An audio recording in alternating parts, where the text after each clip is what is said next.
Nobles and believers, this is internet personality Vangelus, and the Decepticon Justice Division have once again invaded the world of Mastermind Creations' Reformatted line. Kultur is the Tarn of the unofficial transforming robot world and continues the trend of each reformatted DJD alike being larger than the last. I've got a review sample, so let the judgment begin. Kultur is not a perfect copy of what we've seen of Tarn's vehicle mode throughout More Than Meets the Eye, but it hits enough keynotes to satisfy me. I mean, it helps that it's simply a badass looking tank. There are plenty of treads, many sharp edges, a pleasant silhouette, and a wonderful color scheme. Black and purple is fine, but when you add silver and pink details, especially ones that pop this hard off the darker undertones, I consider it to be a winning combination. The main turret's two cannons can swivel up and down individually, and the turret itself can swivel a little. If you begin to unpeg it, you get a full 360-degree swing, but man do I not like partially unpegging things. The two tiny lasers up front can swing a little inwards and a whole lot outwards, or from side to side in a limited frontal arc in semi-unison. Also, there are two panels that slide up and flip open to reveal missiles. These purple warheads are actually separate pieces, and if you tilt the vehicle too much to take a look at them, they will fall out, and they are tiny. And man, am I amazed I actually found it again after one of them dropped onto my floor. The silver-plated chunk between the two missile bays can open to reveal 4 sculpted silver rockets, and oddly enough, while it's not a tough hatch to flip up, Kultur's vehicle mode surrounds it with enough tank meat to make it rather tricky to get a solid grip. There are no wheels under the treads on this guy, which I am fine with, both for aesthetic purposes and the fact that I totally don't need wheels under my toy treads outside of very specific circumstances. Kultur's got a solid large Voyager vehicle mode size, and, well, an alt mode lineup of Mastermind's current DJD alikes doesn't make for a very exciting display at the moment. Come back in a year or two. You have to remove the turret. Bear the burden of a one-piece parts-forming weapon.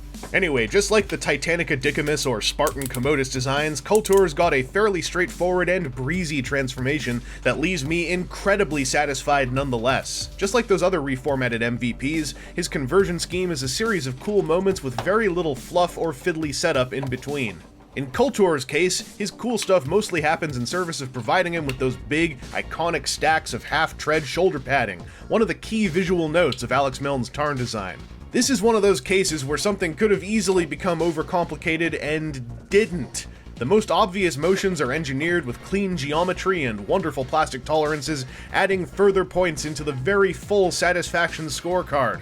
There's also a rather specific double fold that you need to do with the chest plate, but that won't be tricky beyond your first run through the transformation. The trickiest thing to do is the head reveal, and it's mostly tricky in that you might not be aware how integral the ab crunch is to giving you enough physical clearance to get your fingers onto the pieces you need to tug. The backpack splitting stuff is not tricky in the least, it's actually goddamn straightforward. So all you need to do is put his double fusion cannon back onto his arm, and you got yourself a Kultur. You know, if I put him right next to the original Alex Milne Tarn design art, Kultur is a little lanky and slim in some spots by comparison. Now that I've gotten that out of the way, man, did this robot mode turn out well. He's an unmistakable plastic rendition of the DJD commander, oozing character and dripping with menace. His twin fusion cannon sticks out a little much from the forearm, but it kinda does in the comic too, so I don't mind.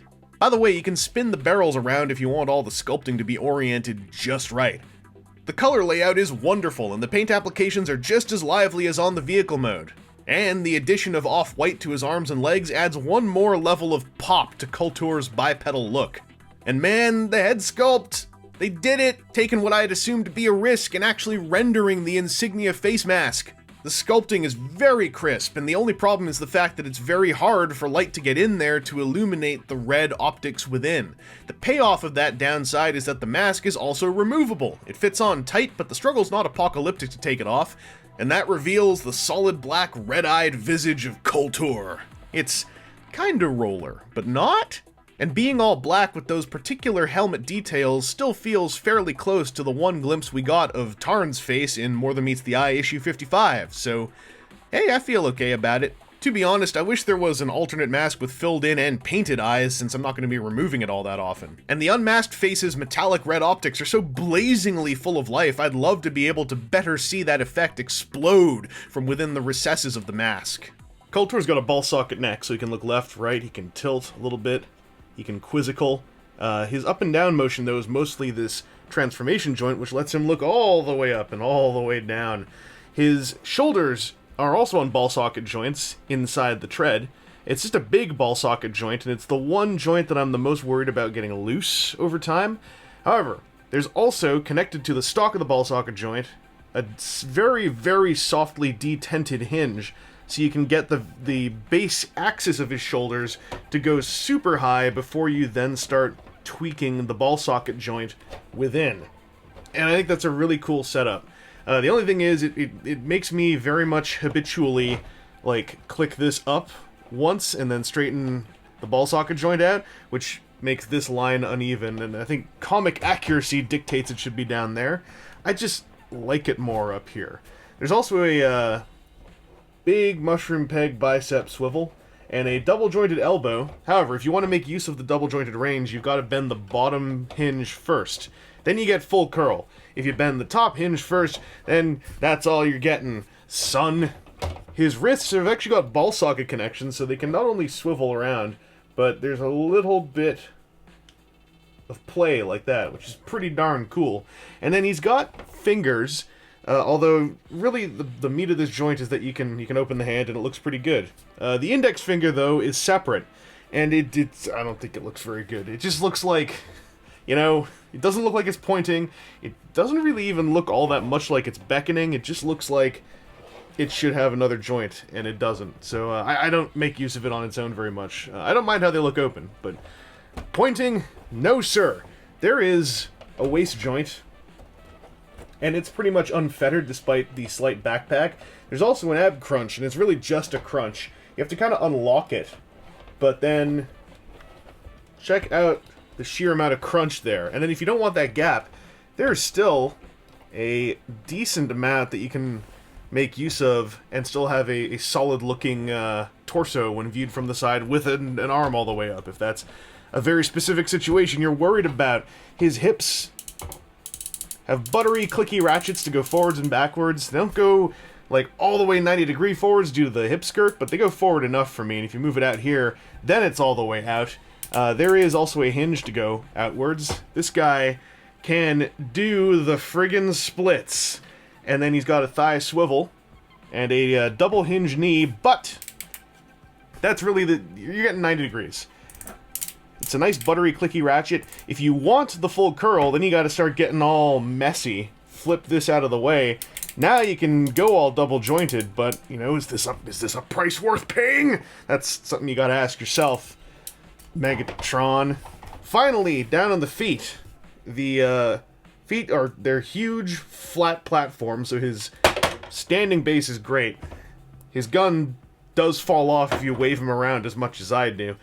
His feet, anyway, can tilt forwards and backwards just a little bit, just enough wiggle to be useful. There's also some side-to-side tilt farther up the stem, just enough to be useful. And then these are big flat platforms. This front chunk is already a flat enough platform, thank goodness, because there's also a toe joint, and it's useful. I've gotten Kultur into magnificent walking forward poses, and they make me super happy. This guy's posability just makes me super happy. He's full of emotion, he's full of style. You can get him into a lot of subtly different poses or totally extreme poses, and the only thing that really gets in the way is if you're filming his posability and waving him around a lot, then the arm cannon might fall off. But it takes a lot for it to fall off. Like, it's not coming. Okay, now it came off. So, okay, if you shake him like that, then yes. Hey. Then, yes, it might fall off. So don't shake him, you weirdo!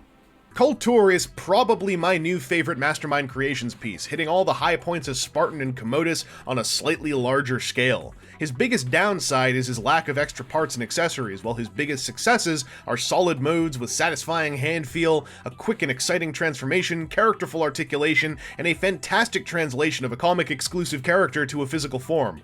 Whether or not you're a fan of IDW Tarn, or even know who he is, Reformatted Kultur is the kind of figure that's got enough overt character to be worth consideration, especially on the back of all his high points. He scales adequately with Masterpiece style or Neoclassic style figures, and finally adds the necessary focal point to a Sinicus Anarchus team-up shot. Also, check it out, he's holding Syndicus in sniper rifle mode. I get a bonus prize, right? Yay! Basically, while Syndicus and Anarchus are toys that kind of crux on you knowing who they are from the comics, Kultur pulls a Commodus in just looking damn cool on his own either way. I'm incredibly pleased to see Mastermind Creations hitting all their marks on a guy I was highly anticipating, and boy do I hope his two bigger friends make it into production at this level of quality. Anyway, this has been Internet Personality Vangelus, and you know, I feel a little greedy saying it already, but I sure hope there's a nickel on an MMC drawing board somewhere.